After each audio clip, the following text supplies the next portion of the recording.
یہ واقعہ بھی ضمنی طور پہ آیا تو سمجھ لیجیے حضرت عمر ایک مرتبہ اپنے بیٹے کے ساتھ فجر کی نماز پڑھ کے جا رہے ہیں، تو عبداللہ ابن عمر چھوٹے تھے، ابھی ہے تو فقیہ تھے، کم عمری میں بھی، آپ کو پتہ ہے حضرت عمر نے ان کو کہا تھا کاش تو جواب دے دیتا تو میرا سر فخر سے بلند ہو جاتا اگر تجھے پتا تھا، لمبا چوڑا وہ کھجور کے تنے کا جو واقعہ۔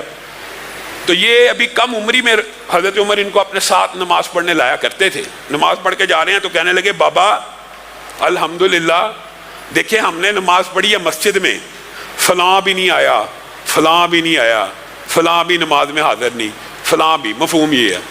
حضرت عمر کو غصہ آ گیا، کہا اس سے بہتر تھا کہ تو گھر میں بیٹھا رہتا اور مسجد میں نہ آتا۔ لوگوں کے کیڑے نکالنا شروع ہو گیا۔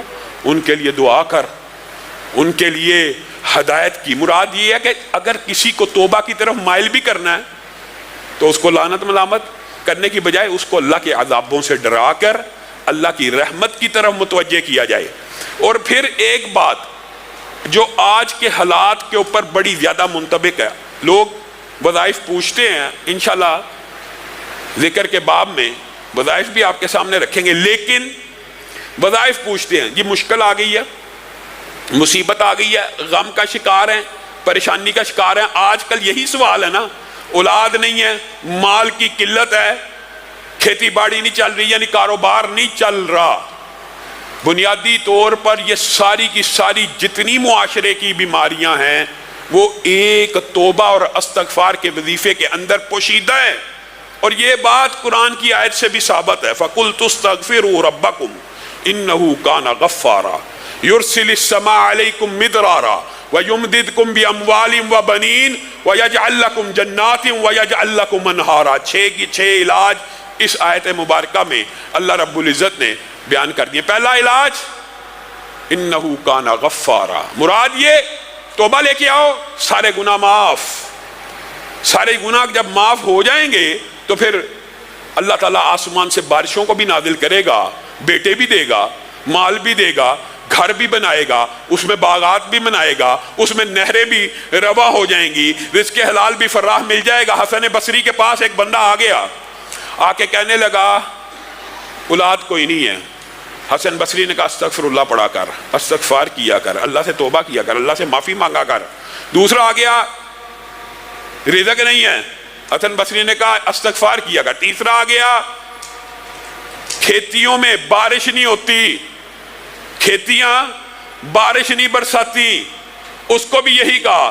چار لوگ مختلف قسم کی پریشانیاں لے کے آئے، چاروں کو ایک ہی وظیفہ بتایا، اور وہ وظیفہ کیا تھا؟ استغفار، کہ اللہ تعالیٰ سے توبہ کرو گے تو اللہ رب العزت یہ جو اس آیت میں 6 فوائد بیان کیے ہیں وہ 6 کے 6 آپ کو مل جائیں گے۔ اور اس کے اندر یرسل السماء علیکم مدرارا، اس کے اندر ایک بات مفسرین نے یہ لکھی ہے کہ بارشیں تمہاری مرضی کے مطابق ہوا کریں گی۔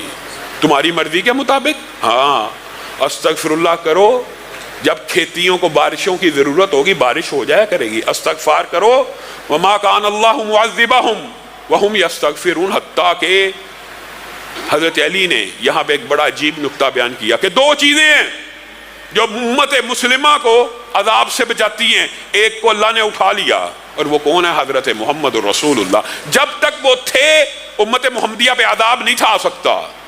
دوسرا نسخہ کیمیا یہی رہ گیا جو اللہ نے قرآن پاک میں بیان کر دیا، اور اللہ کسی قوم کو اس وقت عذاب نہیں دیتا یا دے سکتا جب تک وہ مغفرت کی دعا کرتے ہوں۔ اللہ کی سنت ہے، اگر مغفرت مانگتے ہوں، اگر آپ میں سے کوئی عذاب مشکل مصیبت کا شکار ہو گیا ہے، توبہ استغفار کرنا شروع کر دے، یہ ممکن نہیں ہے اس کے اوپر عذاب جاری رہے، برقرار رہے۔ اور اس کی تائید عبداللہ ابن عباس کی حدیث بھی کرتی ہے۔ امام البانی نے اس حدیث کو ضعیف لکھا، لیکن ان کے جواب میں احمد شاکر نے جو ضعف انہوں نے بیان کیا اس کو دور کیا، پورے کا پورا ایک انہوں نے اس کے اوپر پمفلٹ لکھا ہے۔ حدیث کیا ہے؟ حدیث مفہوماً ویسے بھی قرآن کی آیت کے مطابق ہے کہ جو بندہ استغفار کو لازم پکڑ لے گا، لازم پکڑ لے گا سے مراد یہ ہے، یہ بنیادی طور پہ حدیث میں جب لازم پکڑنے سے مراد یہ ہوتی ہے، اس سے مراد یہ نہیں کہ باقی سارے وظیفے چھوڑ دے گا، اس سے مراد یہ ہوتی ہے کہ سب سے زیادہ تعداد اس وظیفے کی بنا لے گا۔ تو پھر کیا ہوگا؟ عبداللہ ابن عباس کی حدیث میں اس کے اللہ رب العزت سارے غم دور کر دے گا۔ یہ قرآن کی آیت بھی ہے، کہ اللہ تعالیٰ معاف کرنے والا ہے، جب سارے گناہ معاف ہوتے ہیں تو غم دور ہو جاتے ہیں. پھر کہا سارے غم اگر بندے کے دور ہو جائیں نا وہ دنیا کا خوش قسمت انسان ہے.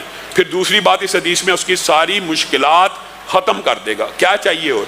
غم بھی دور ہو گئے، مشکلات بھی دور ہوگی. وَيَرْزُقْهُ مِنْ حَيْثُ لَا يَحْتَسِبُ، اور رزق وہاں سے دے گا جہاں سے وہ گمان نہیں کرتا. اس حدیث کے اندر یہ جو 3 باتیں بیان ہوئی ہیں، قرآن پاک کی آیات کو سامنے رکھ کے دیکھ لے. فَقُلْتُ اسْتَغْفِرُوا رَبَّكُمْ إِنَّهُ كَانَ غَفَّارًا يُرْسِلِ السَّمَاءَ عَلَيْكُمْ مِدْرَارًا وَيُمْدِدْكُمْ بِأَمْوَالٍ، مال بڑھائے گا، بیٹے بڑھائے گا. اور یہاں پہ مال اور بیٹوں کے بعد پھر اللہ تعالیٰ نے جو انہار کا ذکر کیا ہے، جو باغات کا ذکر کیا ہے، بنیادی طور پہ یہ کنایا بھی ہے کس کی طرف؟ رہائش گاہیں بھی دے گا. رہائش گاہیں دے گا تو باغ ملیں گے نا، رہائش گاہیں دے گا تو باغ ملیں گے.